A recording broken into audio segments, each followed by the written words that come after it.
All right, guys. Good afternoon. This is Christian from Tribeca Trade Group, and this is your recap for Tuesday, January 14th. And let's see. So where did the averages finish for the day? It looks like SPY just finished down just slightly for the day.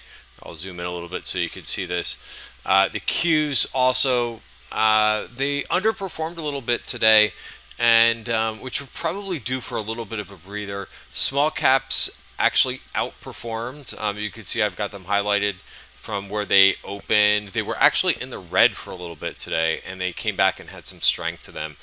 Bonds, they were fine. They finished up 0.5% for the day. Gold, silver was a little bit finished weak, and the VIX finished down for the day. The VIX is down to a 1239. So some pretty interesting stuff. So I want to talk about a couple of the day's outperformers, and we'll kind of go from there. And then just some of the option activity today, a couple relationship charts. I'll talk a little bit about the small caps. We've been noticing the underperformance of the small caps, so I wanted to spend a couple minutes here. So the one chart that we showed yesterday, I always like to kind of come back to this, especially if it's like a reoccurring type issue. But I think small caps got way, I don't want to say way, but pretty oversold compared to the Qs, right? The Qs were really outperforming. This started to kind of felt like an issue that small caps were not participating over the last like week or so. It's been mainly the Qs, and it's been mainly larger caps that are in SPY, right? Remember, S&P is 500 of the largest companies out there, so it's kind of like, hey, what's going on with the mid caps? What's going on with the small caps? And it started to feel like a divergence was happening, which we don't really want to see as the market is breaking out to new highs. We don't want to see those divergences where things are starting to break down under the hood, or under the radar. So I think it's probably one of the best things for the market to do is for the small caps to outperform. So I'm going to look at those at ratio chart between the small caps and SPY as well. That was just small caps and the Qs. I think I must have gone by it here. There you go. So it did not break to new lows. You could see right on the bottom of your screen to the right, it did hold in here. So I think I think it'll be interesting to see what happens. Now, if we take a look at the small caps, which I don't love how they finished either. They had this real nice ramp until we got a couple headlines about trade and so forth, and they hung in there. They did finish up, and they outperformed for the day. But I'll tell you what I'm looking at. Let's move to a 5-year chart here for a second. We closed just barely in value for the for the day. So I would like to see a break above. So I don't know. I'm not chalking this up to be like a full out rejection of a move higher, because one day is not a trend, and I used that a couple times in yesterday's video. But 167 is kind of your breakout level. So if you're looking for the small caps to kind of take over, kind of lead the charge going forward, that's what I would watch. And I do like how we found support. It was a little bit slow here, but no breakdown basically, right? This gray line that I've got highlighted is the 20 period moving average. So perfectly normal for something to consolidate after a nice run, but you want to see that push to new highs. Also with the biotech stocks, right? Biotech had a huge day today, but I don't think if you can really kind of conclude too much other than it's nice to see them rebound. XBI, which I kind of start with because it's all biotech, it's equally weighted. That is back into value, and we'll see if we can get some follow through from that. IBB, which is large cap biotech, it's market cap weighted. It's kind of like the small caps. It's just barely in value still. We noticed this. I went long IBB in the tactical portfolio, and it did make it to the top of value, but I am looking for a breakout here. So we shall see for IBB. So I think you just have to kind of wait, to be determined. But I would love to see this group. And I talked about biotech, I think either in yesterday's video or the day before. and just looking for this to kind of regain a little bit of market leadership. Also, another group that I watched say, look at this, new highs for the home builders, right? I think this got a little, just very little attention. I went long KBH today. KBH kind of felt like it did last quarter, which last quarter you don't even really see a sell off, but I think it happened pre-market. But I thought KBH's numbers were fine. So we're back. We're basically it. It made a swing up here and then fell into value. Fell back to the top of value, which is support. So I was able to take one target, and I think if you start to go through some of these charts, like the last time. So it's funny how this works. The last time I was looking for ITB, was kind of pressing to the highs. When I went through some of the names within the ETF, they didn't look like they were ready to break out. And I was a little bit concerned about that. But if you look at names like DHI, right, this to me looks much better. Right? I think the last time, like DHI was starting to come down a little bit. I think this kind of looks like it's set up for a run. Lennar is another one that was brought to my attention today in the trading room. Really nice strength there. What's a couple of the other ones? Toll Brothers. Toll Brothers has broken out, right? So this is what I want to see. Like when I start to go through the individual names, and I'm looking for the breakout to happen in the sector, I want to see a bunch of names, some names that are already doing it, some names that are close. I'll tell you, when I looked back here, right, this was right around the beginning of December. I just wasn't seeing that in the underlying names. They look like they stalled out. So this looks a little different to me. So it's got me interested in the home building group. I am long DHI. That's in the tactical portfolio, and I've got a trade that expires this week in ITB.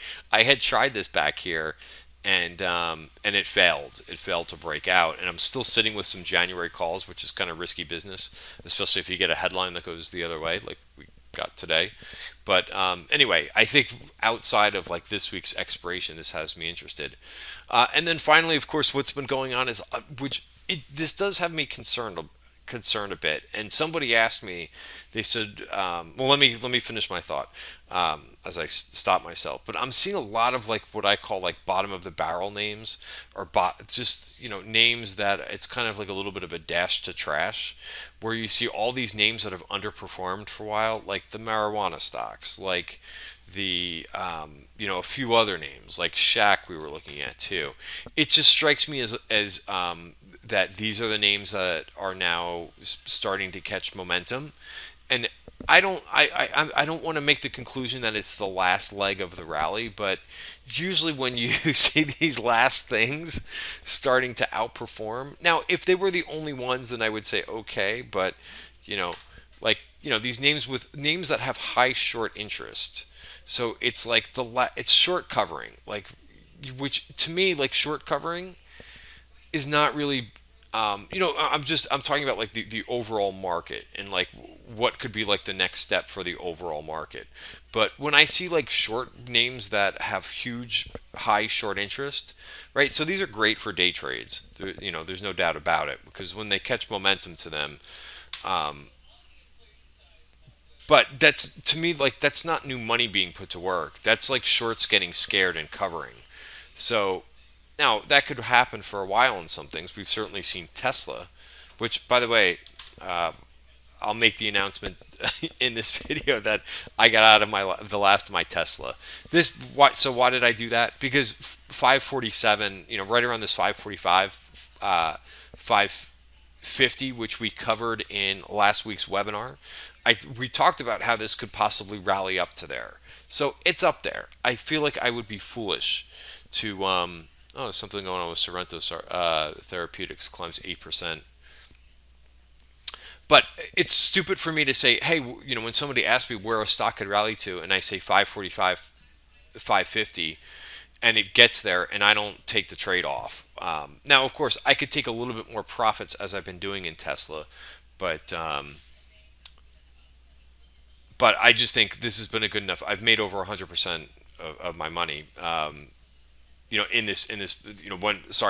made 100%, over 100% gain in Tesla since I put this trade on. So, I think that's good enough for now, and I would be welcoming some type of digestion, And if I miss a little bit of a move further, I know that they were rolling some calls today to a higher strike. We'll see. This market certainly has that momentum, that short covering momentum to it. So what I would say going forward, right, and here's some of the option activity, mostly in names. I mean, look at the names that saw option activity today. Pins, right? This is another name with big short interest. Goose, Tilray, as I mentioned, Tesla, some things were rolled. Peloton. So to me, right, that's like I would rather see like more of your. I just don't think that breadth is what you really want to see for the overall market. Again, if you can manage to catch some of these names and you're okay playing that momentum, um, keep in mind too, these names move really fast. Make sure that you're risk adjusting the names. If you don't know what that means, take a look at the names at the average true range of a stock. So, for example, try to explain this as easy as possible. A $5,000 investment in I know Apple's been moving crazy, but say Microsoft. A $5,000 investment in Microsoft is not the same thing as a $5 investment in Tillery. Why? Because the one is much more riskier, right, in terms of the volatility associated in the name. Again, forget about like the characteristics of the name, the qualitative factors. I'm talking about quantitative factors. Tillery is a $5,000 is much more risk in Tillery than it is in Microsoft because of the volatility in the name alone. Okay, so make sure that you're doing that. So you could, again, we kind of talked about this in yesterday's video, whether or not you want to participate in these names, and if you've got conviction to kind of stick with it. But also, I don't think I mentioned making sure that you're risk adjusting the size, right? So, for example, I'm not going to do the math right now, but let's say if your normal trade size is $5,000, for example, in like a stock like Microsoft or Home Depot, right? Then you should be sizing down that trade in something like a Tillery, because again, the volatility is not the same in those types of names. So just wanted to make sure that I was thinking about this concept after I shot yesterday's video. But you could see, a lot of this stuff is that. So we'll just have to kind of see how this plays out with a lot of the short covering stocks. And as long as there's good participation, I think it will be really healthy for the market if the blue chips consolidate a little bit and small caps take over. That would be on my wish list, but we'll see how things go. And again, don't be surprised. We were talking about in the room today. We were talking about in the room today that I went to pick up my lunch really quick, and my P&L was up a decent chunk, and I still had a nice day today, but I left, and you come back, and your P&L was less than it was because there was some headlines about trade, which I don't think are that significant. Personally, I think it's kind of stuff that we already knew already, but make sure like you're okay with, like, if you're looking at your P&L a lot during the day and you're like, oh geez, well, I was just up this amount, let me try to get it back.